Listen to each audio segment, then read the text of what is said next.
शारदा माता अलग है, नैना देवी अलग है। एक पाकिस्तान में देवी है हिंगलाज माता, पाकिस्तान में है एक देवी का स्थान हिंगलाज, अब वो पाकिस्तान में है। अब बताओ उन पर क्या बीत रही होगी पाकिस्तान वालों पर। हम एक दिन पढ़ रहे थे तो हमें पढ़ने में मिला कि हिंगलाज माता का स्थान पाकिस्तान में है, पहाड़ों के बीच में। और अद्भुत बात यह है कि पूरे पाकिस्तान के हिंदू वहां पूजा करने जाते हैं। और मजेदार बात यह है, लोकल के मुसलमान हिंगलाज माता पर श्रद्धा भी रखते हैं। खैर पाकिस्तान अपना ही बेटा है,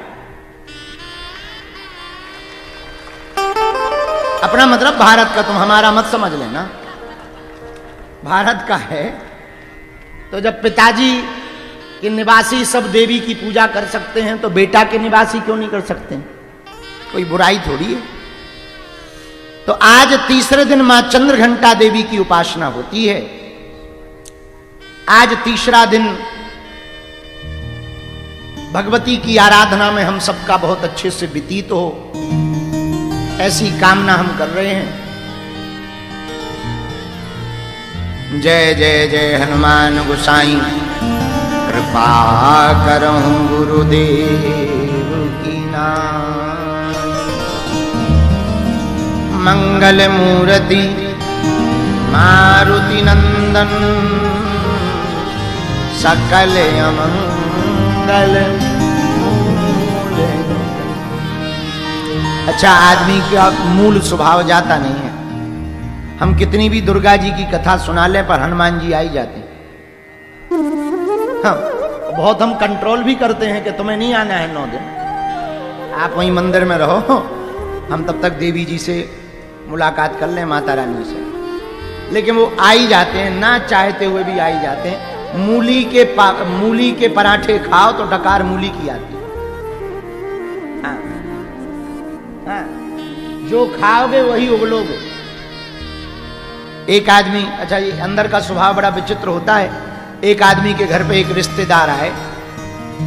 अच्छा, वो रिश्तेदार जिनके घर आने थे उनको बड़ा काम था उन रिश्तेदार से, लेकिन उन रिश्तेदार की एक ही दिक्कत थी, उनकी नाक बड़ी थी, नाक, और पूरे चेहरा में केवल नाक ही नाक थी और तो कुछ दिखता ही नहीं था, नाक ही दिखती थी। तो घर वाले बड़े परेशान। तो किसी ने कहा परेशान क्यों है? बोले और तो सब ठीक है, जो रिश्तेदार आ रहे हैं उनसे हमें उधार रुपया लेना है, लेकिन उनकी नाक बड़ी। तो लोगों ने कहा तुम्हें क्या दिक्कत है, नाक बड़ी है, रुपया ही तो लेना है। अरे बोले हमें दिक्कत नहीं है, हमारा लड़का खतरनाक है, वो आएंगे रुकेंगे, वो तुरंत कहेगा आपकी नाक, और वो रिश्तेदार नाक की बात से नाराज हो जाते। बड़ी हैरानी। तो उन्होंने क्या किया, माता पिता ने बच्चे को रोज समझाया, सुन बेटा 4 दिन बाद रिश्तेदार आएंगे और तू सब कुछ देखना पर उनकी नाक तरफ ना देखना। सुबह भी समझाया, शाम को भी समझाया। अब बेटा बड़ा हैरान कि रिश्तेदार आए नहीं हो, नाक की तरफ क्यों नहीं देखना। अब लेकिन अब माता पिता तो माता पिता, माता जी और खतरनाक, नाम मुन्नी बाई।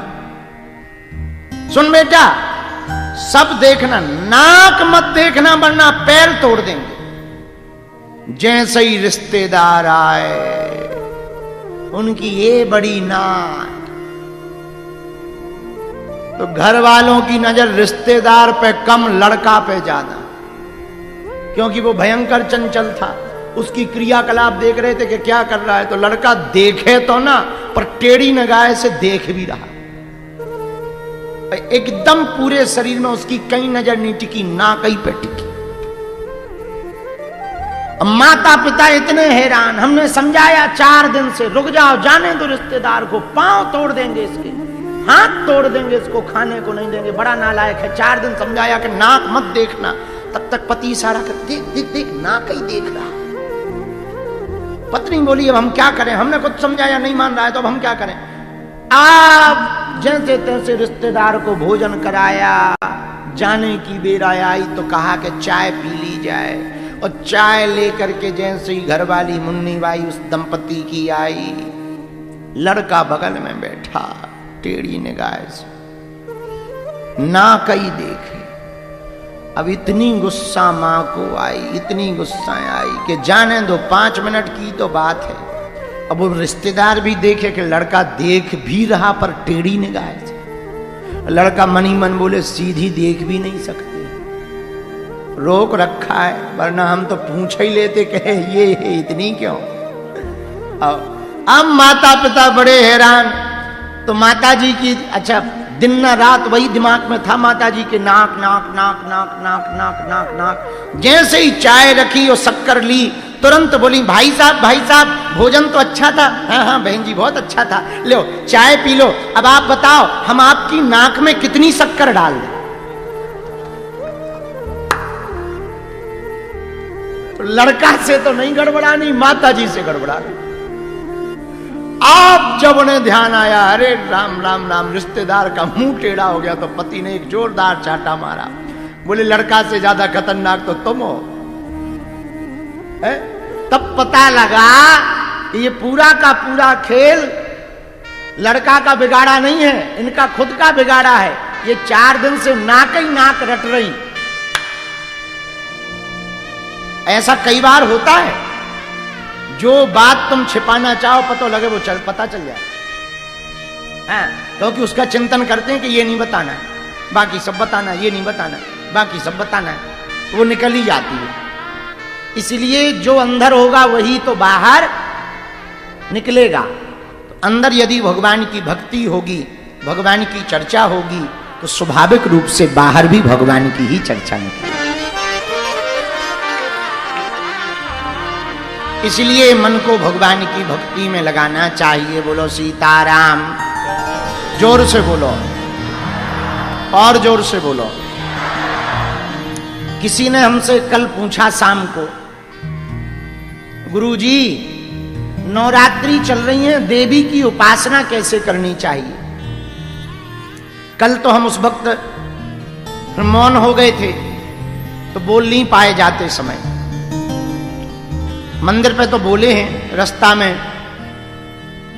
जो गुरुजी ने नियम दे रखा है वो नियम करना था, तो जब शुरू कर दिया तो जवाब नहीं दे पाए। आज हमें याद आ गया। सुनो, नवरात्रि में भगवती की उपासना करने वाले जितने भी साधक हैं भैया, भगवती की साधना, देवी की साधना कैसे करनी चाहिए जरा तरीका सुन लो।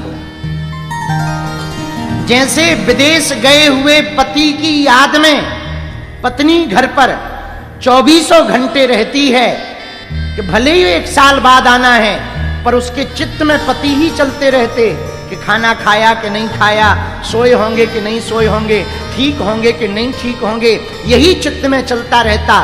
वैसे ही देवी के साधक को पूरे जीवन भर भगवती के बारे में चिंतन करना चाहिए कि हमारी माँ कैसी होगी, हमारी माँ दिखती कैसी होगी, हमारी माँ जब हमें दर्शन देगी तो कृपा कैसे करेगी। जैसे प्रेम के प्रगाढ़ता में पड़े हुए प्रेमी और प्रेमिका एक दूसरे को स्मरण करते हैं, वैसे ही साधक को अपने आराध्य का स्मरण करना चाहिए। जैसे वन में घास चरने के लिए जब गाय जाती है तो चरती जरूर वन में है, घास जरूर खाती है, बड़े बड़े झुंड में रहती है, पर चित्त में उसके बछड़ा ही रहता है कि हम जल्दी वापस चले जाएं, बछड़ा रहा रहा होगा। और जैसे ही शाम को वापस आती है तो बड़े बड़े पेड़ों की लकड़ियों को तोड़ती हुई वो बछड़ा के पास दौड़ी चली आती है। वैसे ही साधक को अपनी आराध्या के प्रति समर्पित होना चाहिए। साधक को भक्ति कैसे करनी चाहिए भगवान की या देवी की, भगवती की उपासना साधक को ठीक वैसे करनी चाहिए। कल हम जब बैठे थे तो वृंदावन वाले पूज्य महाराज जी, आप भजन गायक जी, आपने बहुत अच्छी बात कही थी, हमको बहुत प्यारी लगी। आपने कहा जैसे पनहारनी जब पानी भरने जाती है, पानी भर करके आती है तो रास्ते में सहेलियां मिल जाती हैं, बातें सहेलियों से करती है, लंबी लंबी बातें करती है, हाथ मारती है, लेकिन उसका चित्त मटका पर रहता है कहीं ये गिर ना जाए। वैसे ही साधक को संसार में रह करके सब बातें करनी चाहिए, सब कुछ करना चाहिए, पर चित्त तो भगवती के चरणों में ही रहना चाहिए। चित्त तो आराध्य के चरणों में रहना चाहिए। हमारा मन परमात्मा के ही, भगवती के ही चरणों में रहना चाहिए। बोलो सीताराम। जोर से बोलो, और जोर से बोलो। अब प्रश्न उठता है, भैया भगवती मिलेगी कैसे? एक बात बताओ, बुरा न मानना, एक बात हम कह रहे हैं। क्या तुमने कभी किसी नदी को पता पूछते देखा? किसी नदी ने कभी पता पूछा कि समुद्र कहां है? बोलो, जोर से बोलो।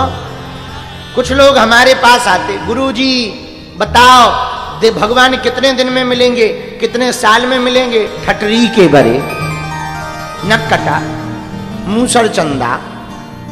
अरे भगवान की कोई डेट फिक्स हो तो मिले। एक आदमी नारद जी मिल गए रास्ते में, नारायण नारायण नारायण नारायण। आदमी बोला महाराज आप कौन हो? नारद जी बोले हम नारद जी हैं। जय हो महाराज। कहां जा रहे?